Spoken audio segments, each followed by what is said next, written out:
guys, it's Maiah. Welcome back to my channel. Today's video is something I've never done before and something I'm really excited for. Today I'm going to show you guys how to make some DIY Once Upon a Time Rumpelstiltskin's dagger.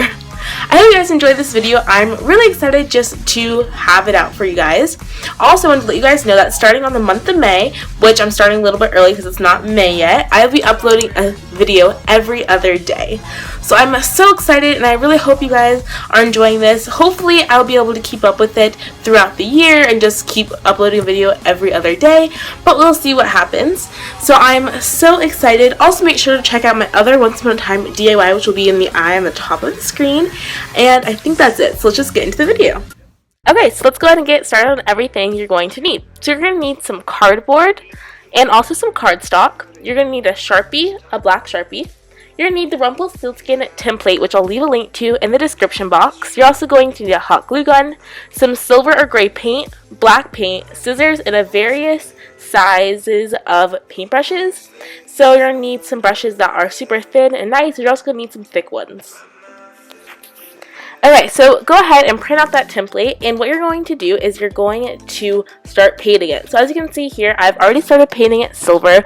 I don't want to show you guys the whole painting process because this did take me a majority of the time it took me to make this. This took me a while because there are some really small areas you have to get, so you have to really do light strokes, make sure you're not getting too much paint, that way you're not painting over the black design, and it does take a while, so make sure to take your time, breathe, get comfortable because you're going to be there for a while painting. And if you don't feel totally comfortable with painting, you can totally get a Sharpie paint pen. I just advise you to be super careful with that because often they have lots of ink and they can bleed really farther than you think they would, so make sure to take that into consideration. Just something nice and shiny and silver or gray would really work. I use silver and gray mixed together just to get this nice color, and it worked perfectly, and I really like how this turned out. So while I was doing this, I decided I would watch some Netflix, which I would totally advise you to watch some Netflix, watch some YouTube videos or TV or your favorite movie, because like I said, it does take a while to paint this, and you want to make sure you take your time because it really does make all the difference if you do take your time. Okay, so once you are finally done painting, you can now start to glue on your tissue paper to your cardboard. I know I forgot to say you have to have tissue paper, but honestly that's because I think you could skip this step. It didn't really make that much of the difference. I chose to just so that way it would smooth out my cardboard, but in the end I didn't really need to even do this step. So I just took some white tissue paper and I glued the glossy side down, that way it would still be easy to paint over.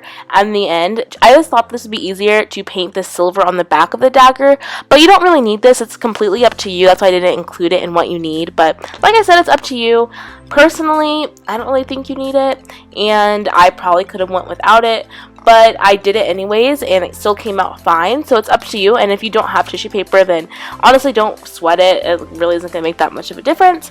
So once you have that, you just want to cut out your dagger, and then you're going to use your hot glue gun, and you're just going to put hot glue on the edges of the dagger. So wherever you see those bubbles of the cardboard, you want to make sure you fill that in with the hot glue. The reason you want to do that is just because it makes for a cleaner and smoother finish when you paint over it. So now we're going to work on the handle, which is really simple. All you want to do is cut out a rectangle of paper, and you're going to run your hot glue gun over it and just make some lines of hot glue. You don't even want them to be straight. They can be as jagged as they are. They don't need to be straight at all because it adds so much awesome texture and depth to the handle, and it makes it look so realistic, just like the real one.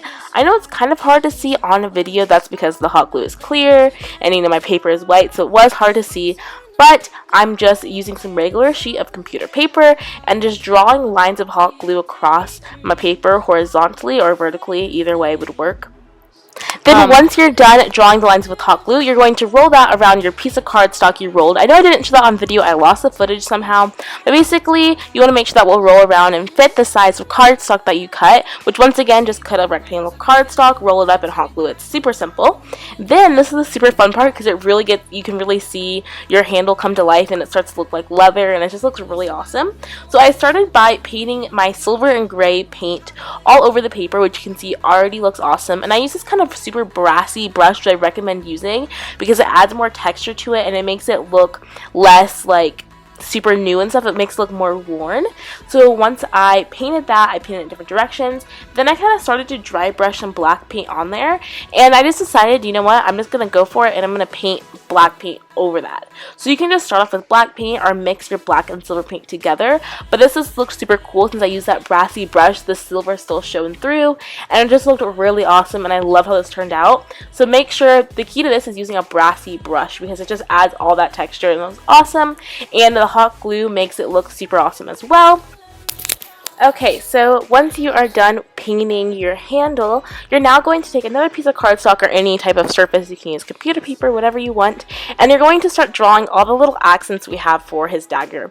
So I'm going to put some pictures on the screen so you guys can really see like exactly what I'm talking about, but you're going to make a heart shape, you're going to make an oval shape, and you're going to make 2 rounded rectangle shapes. So the 2 rounded rectangle shapes are going to be for those 2 pieces that are right next to the blade. The oval is going to be the piece on the bottom of the handle, and the heart is going to be the piece on the very bottom of the handle. So I know it's hard to picture, but hopefully you guys have it a little bit easier because you can see it on the screen, and hopefully it makes it easier for you guys. And you guys can kind of see there how I did them just with hot glue, and you just want to easily do that. And then once they're dry, you're just going to cut them out and then fill in the other side of that, so that way they will be 3D. And it just looks so cool, and everything just looks so awesome with hot glue. Honestly, I love hot glue.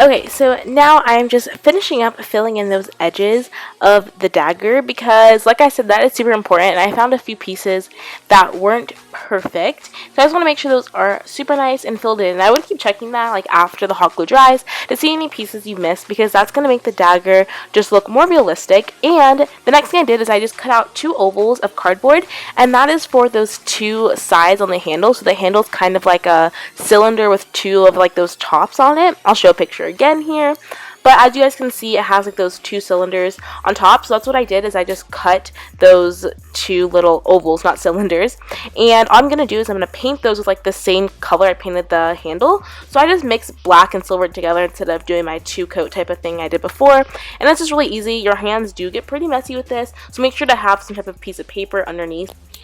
Okay, so now we're going to go back to those little accent pieces we made. You're going to fill in the backs of them with hot glue so that way they are nice and 3D.